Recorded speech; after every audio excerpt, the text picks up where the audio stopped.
مرحبا بكم في قناة ديليس كراميلا. المرجو الاشتراك في القناة وتفعيل زر الجرس، وبطبيعة الحال لايك إلى عجبكم الفيديو وبارتاجيو مع الأصدقاء ديالكم باش تشجعوني نعطي المزيد. ووصفتنا اليوم هي كاب كيك ودي مادلين. ان شاء الله غتوعديني بانك مره اخرى ما غتبقايش تشري نهائيا لي مادلين ولي كاب كيك من الاسواق، وغتعمليها لوليداتك وغتستغناي على اي حاجه فيها مواد حافظه. وبلا ما نطول عليكم الفيديو غنبداو على بركه الله في المقادير والطريقه.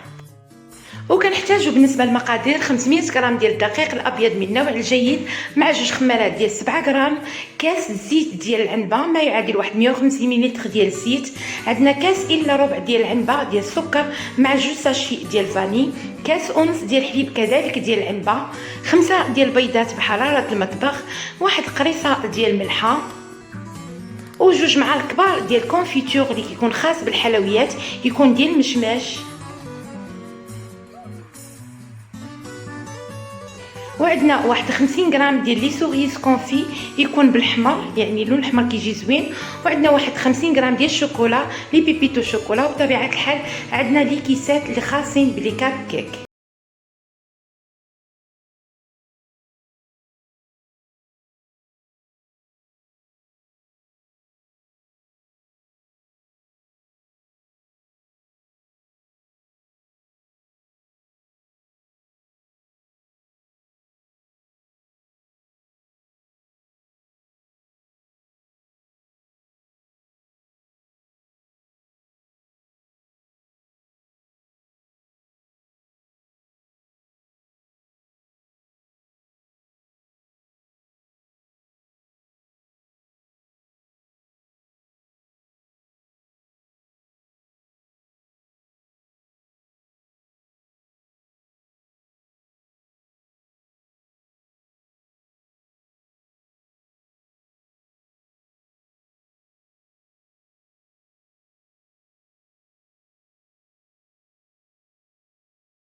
فيلم اليمونتير وكنخليها ليله كامله في الثلاجه، يعني انا خدمتها في الليل والغد ليه مع الصباح ان شاء الله غنطيب لي كاب كيك ولي مادلين.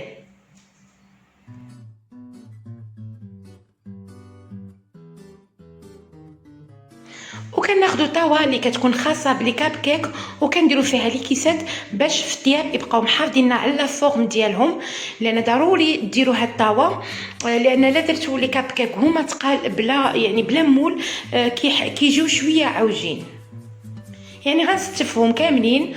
ومن بعد غندير واحد الكميه تقريبا دائما كنعمر ثلثين والثلث كيبقى خاوي، يعني كما لاحظتوا هنا كنوريكم العجينه ديال الكيك كيفاش صبحات. يعني كتزيد مازال تقصح شويه وكيولوا لي فيها واحد الفقاعات اللي هما صغار. غناخذ الكميه اللي كيف ما قلت لكم، يعني دائما كنعمر ثلثين وكنخلي ثلث فارغ. وقبل من كنبدا يعني نعمر في هاد الكيسات كنشعل الفران على 200 درجه الحراره من الفوق ومن التحت. انا بالنسبه لي عندي فران ديال الضو، دائما كنشعل عليهم من الفوق ومن التحت حتى كيسخن مزيان الفران. ومن بعد ملي كندخل هاد لي كاب كيك كنطفي الفوق وكنشعل لتحت وكنقص على درجه الحراره، يعني كنديرها 160 درجه الحراره لانهم رقاق، يعني ماشي كيك اللي كتكون كبيره شويه. وكنخليها حتى كطيب وكتحمر من التحت، عاد كنشعل عليها من الفوق وكنكمل يعني التحمار ديال لي كاب كيك عادي. وبالنسبه للناس اللي عندهم فران ديال الغاز يعني غيخدموا بنفس الطريقه، يسخنوا الفران ومن بعد يدفعوا على الفوق ويطيبوهم غير من التحت حتى كيطلعوا وكيتحمروا شويه.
معلقه كبيره ديال الكيك اولا ديال العجينه ديال لي كاب كيك، يعني ما تفوتوش المعلقه كبيره لانهم كيتنفخوا ويقدروا مثلا لا ضعفتوا الكميه اولا درتوا الكميه اكثر كيقدروا ما كيعطوكش هذيك لا فورم ديال المادلين.